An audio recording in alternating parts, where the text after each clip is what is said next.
Kim here, Director of Communications for the Arizona Senate Republicans, and joining me today is Senator J.D. Mesnard of District 17. A big bill just passed both the House and the Senate, and this is going to be very helpful for our small business owners dealing with tax cuts, SB 1093. Tell us about that. Yeah, so this is really the culmination of 20 years of work.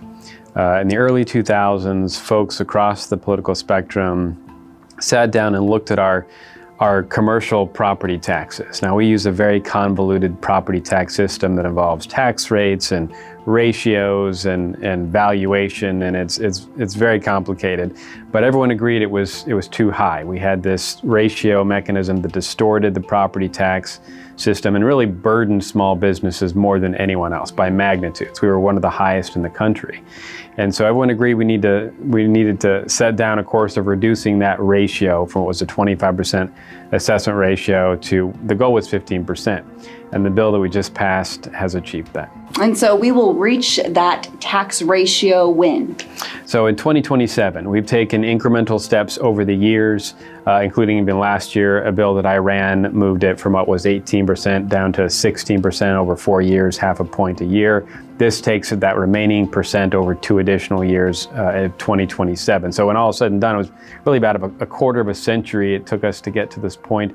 But it really is a huge moment. It will be very helpful for our small businesses.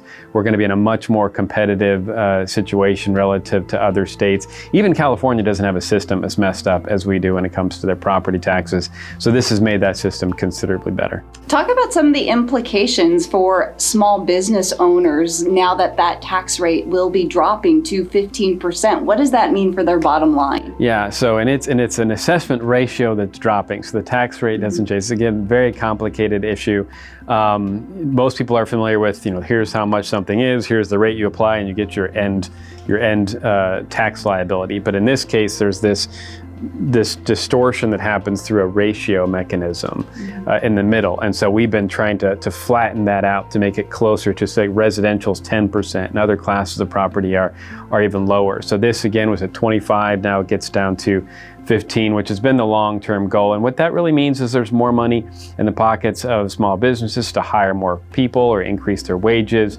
It creates a huge boon to the economy. We have a good economy now. This will just make sure it keeps churning along. Okay, and then there were some potential implications that were brought up regarding education. Sure. Tell us about that. So 2 things you heard. There were criticisms of the bill that weren't fair, so folks weren't really giving you the whole story, and it's good to address it.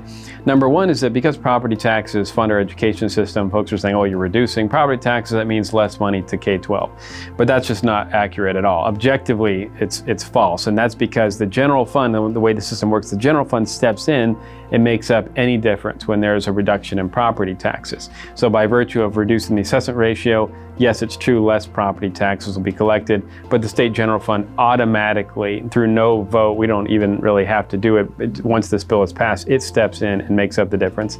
The other criticism you heard is that, well, because the way our property tax system works, if you reduce somebody's property tax over here, it increases somebody else's over here. And that is typically true. So what we did is reduce a separate rate, so multiple rates, but a separate rate to cut everybody and to make sure that everyone is held harmless, that nobody's property taxes go up. So at the end of the day, education is made whole. Nobody will see their property taxes increase as a result of this because of the offsetting mechanisms, and our small businesses will be better off. All right, I know this is an issue you've been very passionate about for years now, and we're looking forward to seeing Governor Doug Ducey sign this bill, again, SB 1093. Thank you, Senator J.D. Mesnard, for joining us today.